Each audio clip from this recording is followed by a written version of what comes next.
when he was reading all these stories and translating these stories, it had dawned on him that it sounded a lot like he was listening to accounts of extraterrestrial encounters, not actually angelic encounters, because in the Bible, angels don't have wings on their back. It's just a bright light that descends from the sky. A being comes out of the bright light, tells us to go measure something, or here's a weapon, or get the fuck out of Dodge, something's about to blow the fuck up, you need to leave now, and then gets back in the bright light, and the bright light flies back up in the sky at a really fast speed. Today, if anybody encountered that, they'd call it a close encounter. They wouldn't call it an angel encounter, but because the church ruled so heavily at the time with the Inquisition and stuff, that everything was deemed a work of God at the time. Do I believe they're out there? Yes. Do I believe in alien abductions? Not necessarily, because I can't see, if I was going to make an intergalactic space jump where I traveled billions of miles, even light years, to venture across to study another species or to learn something from another species, I wouldn't be selecting the rednecks that live in trailers in the middle of nowhere, that have no teeth, that just nobody. What genetic information are you finding out from these people? That's definitely, well, maybe that's all they want is fundamentally the genetic information, and that's all those people fundamentally maybe are. They pick people they won't believe. Nobody will believe. I think that's definitely going down the rabbit hole in terms of thinking of abductions, but there's also the most recent discovery of the megalithic structure around the star. You've heard of this, obviously.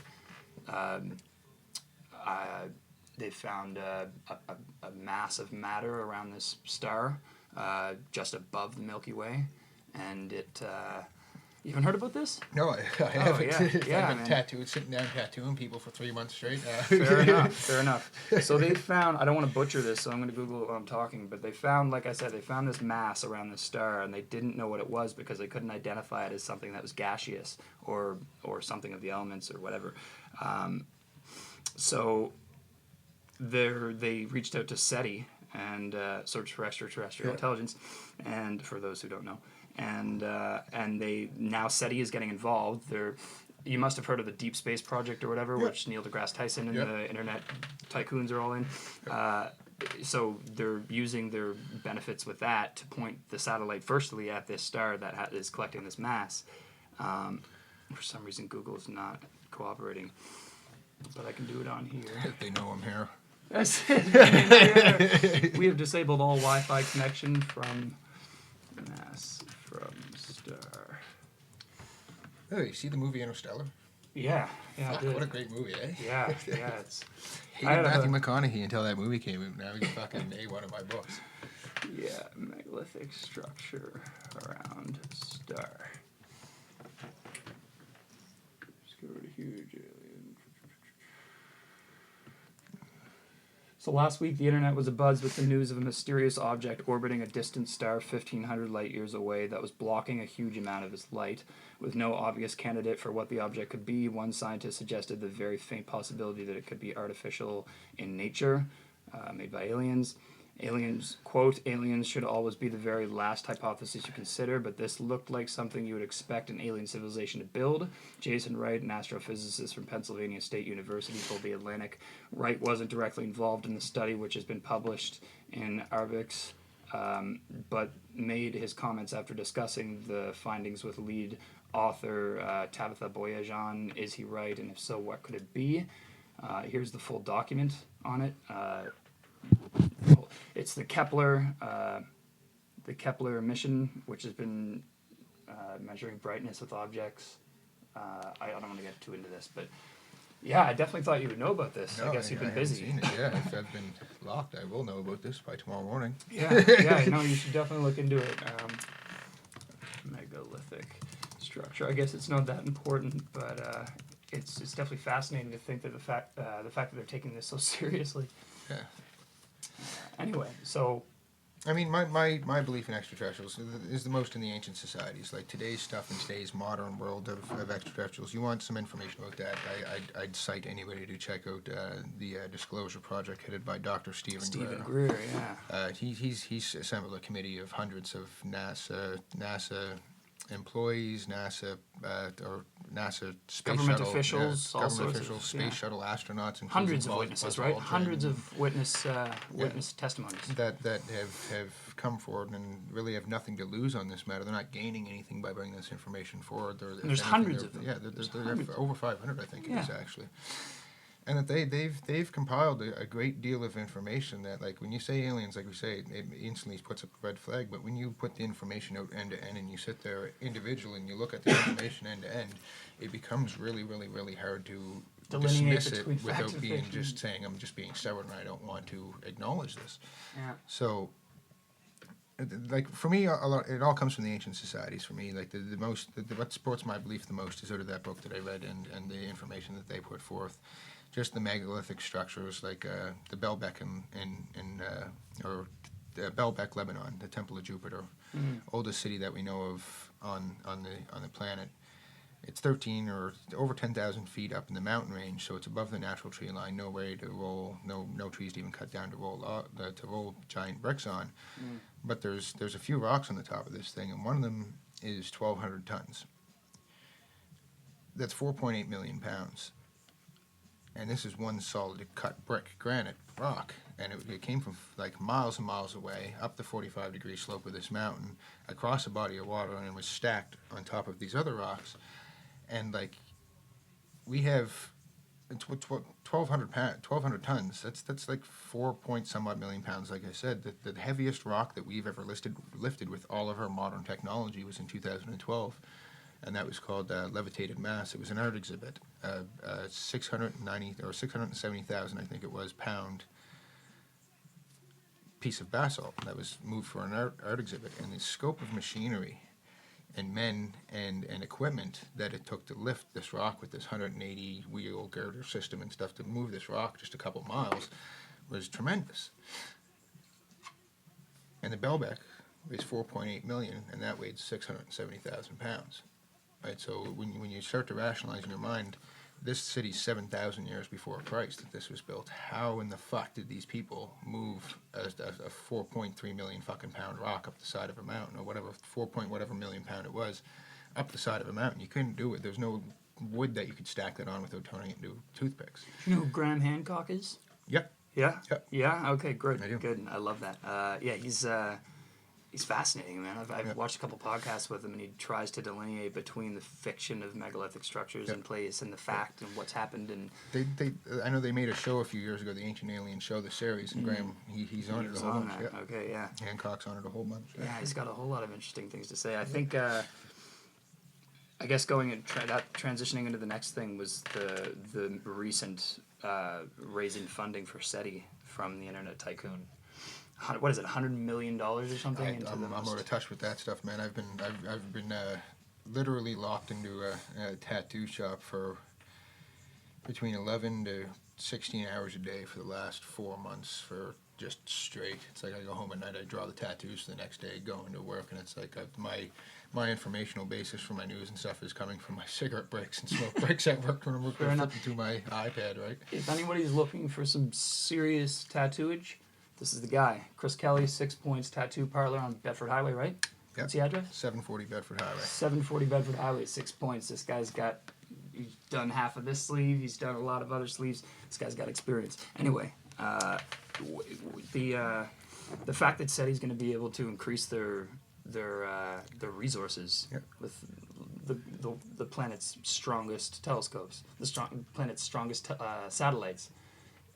That must make a massive difference. Oh, it is. It's like what we know just from a few years ago when we put the Hubble scope up there. When we got the Hubble scope up there, the doors that opened in astrophysics is tremendous. We've done more with the Hubble telescope and understanding the universe and how it works now in the last 5 to 10 years than we did in I can't say leading up to that, because we've discovered some pretty incredible shit for the low amount of technology that we had back in the day, and I don't want to take anything away from Einstein or anything. It's all relative, like that. right? No like, pun intended. Their discoveries have led up to the Hubble, which has driven us into a whole different age of understanding space, not only space but our own origins now, the fundamentals of just our social behavior will relate to space, like everything. The more we understand about space, the more we'll actually understand about our world, and that we'll understand about ourselves and our species. And there was, which I just found out recently, there was a total disconnect between ancient Egypt and civilizations that were knowledgeable in constellations and anything celestial. Somewhere down the line, that got lost for however long it was, and then eventually the Renaissance age came in, and Galileo, and everyone started looking up again. Yeah, well, a lot of that comes from like the church. The church, and no offense to any Christians that are watching or anybody that has religious beliefs, but the church has spent more time and more effort diminishing scientific research and backsetting us. The church has put us back about 1,000 years from where we should be now, in burning books and taking information and hiding things. Like the Crusades was about killing anybody or ridding the world of anybody that knew any holistic healing things, any natural health remedies, anybody that did meditation back then, anybody that believed in anything, these astral gods. Like, kind of with the alien thing, the Egyptians didn't worship gods. They worshiped what was called the Anuluth, or the Anilu itself, and that translated to star children, right? The Anilu? Yeah. And the Sumerians worshipped the Anunnaki, which translates Right. to those from the sky who came. The Kachinas translates to star children. Like everybody else worshipped something that came from the stars, and it was only modern secular religions that took on these creator gods that created everything in existence. Right. And it got lost like Yeah. a handful of times back and forth between Absolutely. wherever it was originated. I forget the exact story, but there was a great crash course on YouTube regarding the exact fundamentals of religion. Everything was lost, hidden, stepped on, hidden, and covenanted, and that's a lot of the reason why we have these societies that run the world from behind closed curtains nowadays, is because these people stayed in touch with these informations. That's why everybody says the Illuminati. The real name for these people, the legal name for them, is the Supreme Council. They reside at the 33rd Scottish Rite Freemason building in Washington, which is actually located not too far from the White House. These fraternities root themselves in ancient Egypt and stuff. That's why you see the Eye of Horus over the Egyptian Cheops pyramid on the dollar bill, and these symbols pop up everywhere in society, is because the ancient they went looking for information that may have been lost in society with the Masonic orders before they became inaugurated with the Illuminati or the Supreme Council. Skull and Bones fraternity, they felt that there was something that we were missing from the past societies, because these societies were able to accomplish such great things with very, very little knowledge of any type of anything. Right. That they walked out of caves, stopped throwing shit at each other, and built fucking 40-story skyscrapers that we can't recreate today mathematically. Right. So it's like they obviously were in touch with something that we didn't catch on to yet. So these people started looking for it, and as they found it, they kept it for themselves, and they basically used this information to be able to control the rest of everybody else, because the more that you know and the less everybody else knows, the easier it is to fool them into thinking certain things. So, to interject, you don't think that ancient Egyptian economy and the difference between slavery now and slavery then, and the fact that thousands and tens of thousands, maybe hundreds of thousands of slaves were laboring for dozens of years,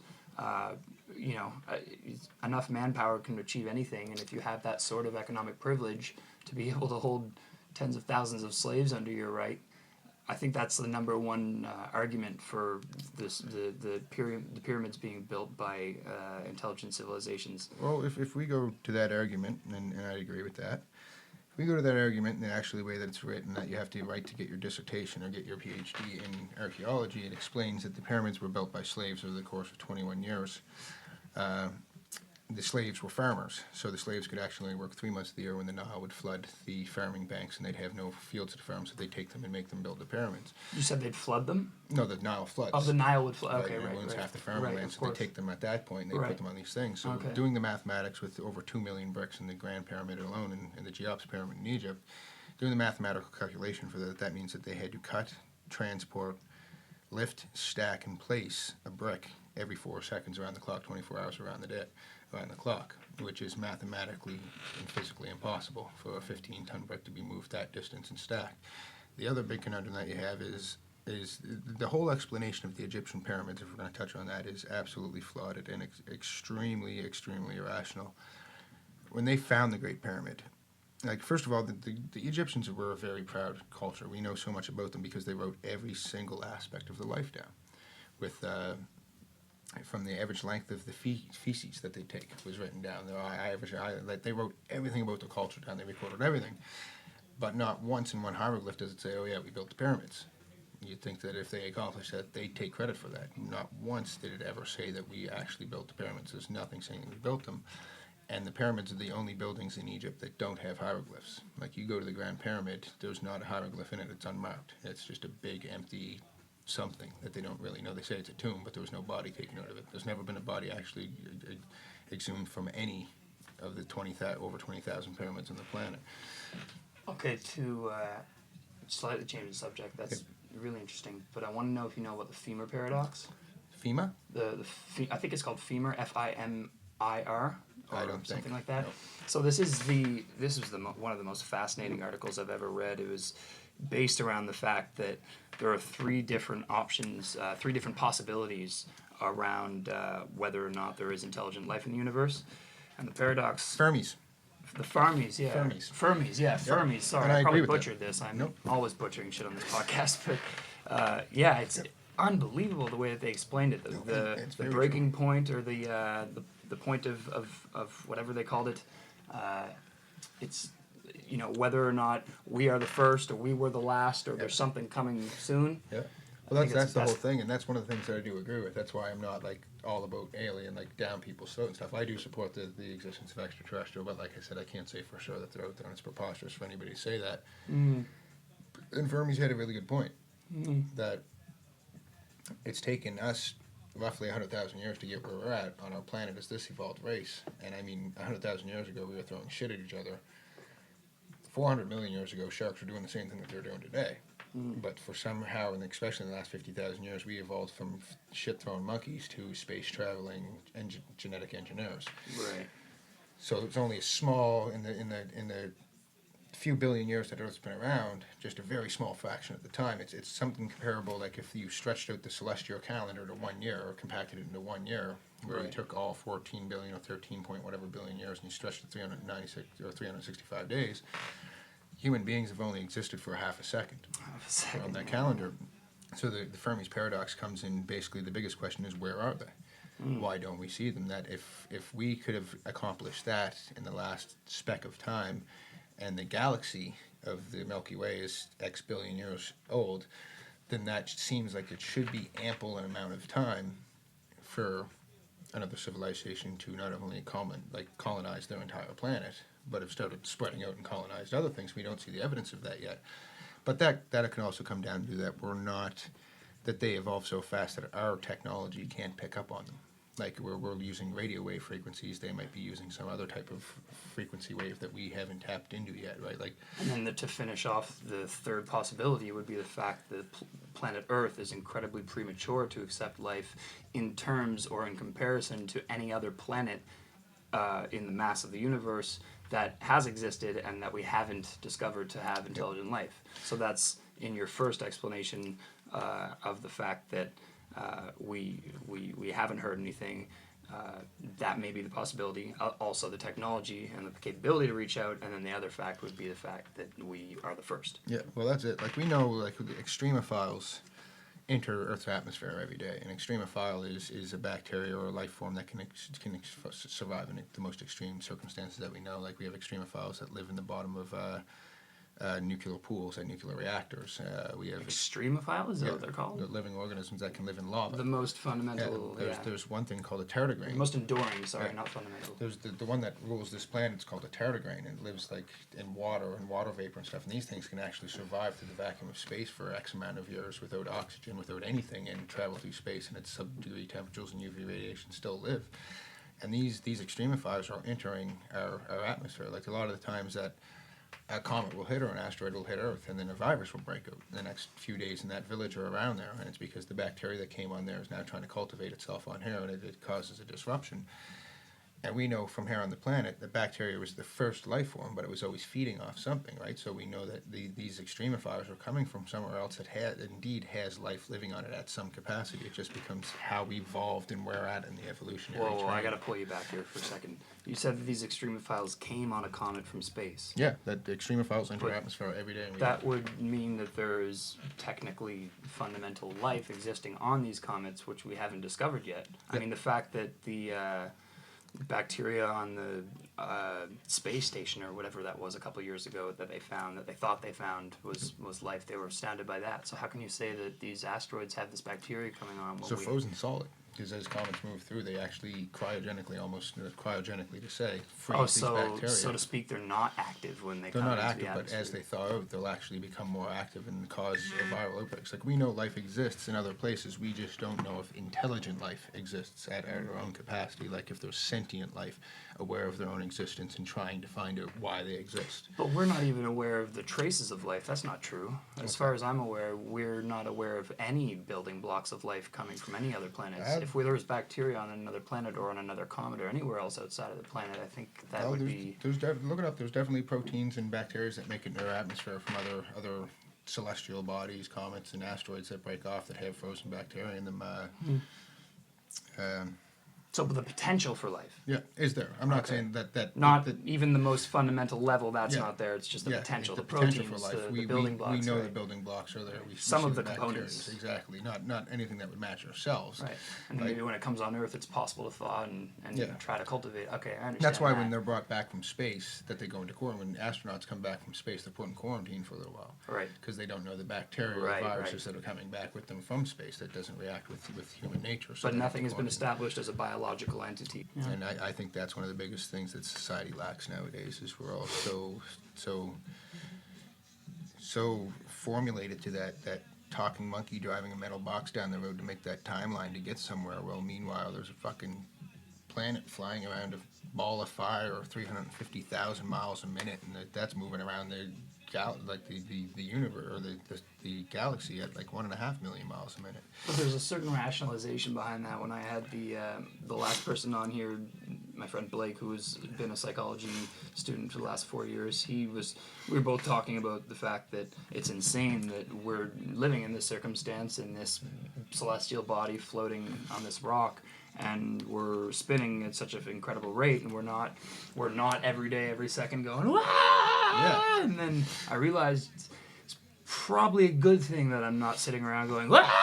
all day, because I'd probably go crazy. There has to be some sort of psychological, neurological rationalization behind everything that's happening. And I think that's another part of the most incredible things about human beings is the fact that we don't look out at everything that's happening inside. This smell, these smells, this feeling, this wood, the mic, the sound, the look, everything. But I do believe that as we evolve, we will see that stuff a little bit more in tune, that we will become more in tune with what's around us and stuff. Like like evolution didn't stop with the opposable thumbs, right? Right.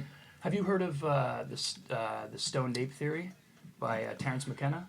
Oh yeah. That when after the last ice age, the rainforests receded and primates came out into the grasslands, started eating psilocybin, and one of them happened to be, and that's how our brains have evolved. It makes perfect sense because I tell you, like I've experimented in those and dimethyltryptamine and a few other drugs and stuff, and it's definitely, especially dimethyltryptamine. When I first smoked that, like I was into all this stuff, but it's really it kind of broke down a barrier with my subconscious. It's really weird because when I dream now, it's like I don't dream crazy, outlandish, impossible scenarios. It's like I'm doing normal activities like shoveling the driveway, and then I go in and I just live this alternate life when I go to sleep and then wake up, and like in my sleep I have responsibilities, but there's no crazy dragons popping up from things. Like, or any obscurities, I don't fall and get caught down or any of that cliche the shit obscurities that come in dreams. A lot of the time now I'll wake up and a few days later I'll remember back to something happened, and I'll actually have to sit there and actually think, like, was this a dream, or was this like this didn't actually happen, but it feels so real in your memory because